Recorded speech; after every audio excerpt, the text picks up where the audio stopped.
In Anaheim, it was the best of times. In Cleveland, it was the worst of times. Or maybe, put in proper perspective, it's the other way around. Now picture this. It's the day of the ball game, and at the very last minute, you decide to take in an evening at the ballpark. Now, if your team is a contender, as the Angels are, forget it. Or at least brace yourself for a lot of traffic. You see, everybody wants to see a winner. Who needs it? Now, isn't this better? Here we are in Cleveland, minutes before game time. You could have had dinner at home, watched the news on TV, and still had plenty of time to get out to the ballpark in time for that first pitch. Got any good seats for tonight, Yes, sir? sir, we have plenty of good. Plenty of good seats, okay. And from where were you going to see that first pitch? In California, you could see it like real Angels do. If you're not one of some 20,000 season ticket holders in Anaheim, a last-minute trip to the ballpark could mean a nosebleed. Sit down or I'll punch you in the nose. Okay, that's what I mean. See, a bloody nose. Wouldn't happen in Cleveland. How much nicer it is to have a choice of 74,000 seats, plenty of elbow room at your disposal, and vendors at your beck and call. Hey, Paul, are you ready for the ice cream yet?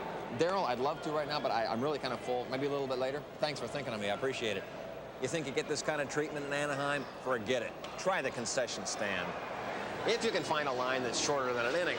You see, crowded ballparks like this usually have more lines than the complete works of Shakespeare. A place like this usually has more lines than a singles bar in Marina del Rey. Of course, in Cleveland, you've got time for individual attention.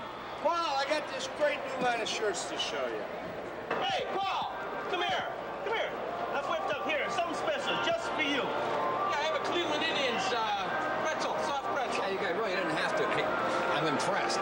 And I'm just betting that here in Cleveland, they've got personal attendants in the restroom. It's just a guess. In crowded Anaheim, this has got to be an adventure. I'll be right back. Just a second. Ah, great. First restroom in the American League to reach the 1 million mark in attendance. Yeah, give me a loser anytime. No tedious figuring about how many games ahead your team is or what your team's magic number is to win the pennant.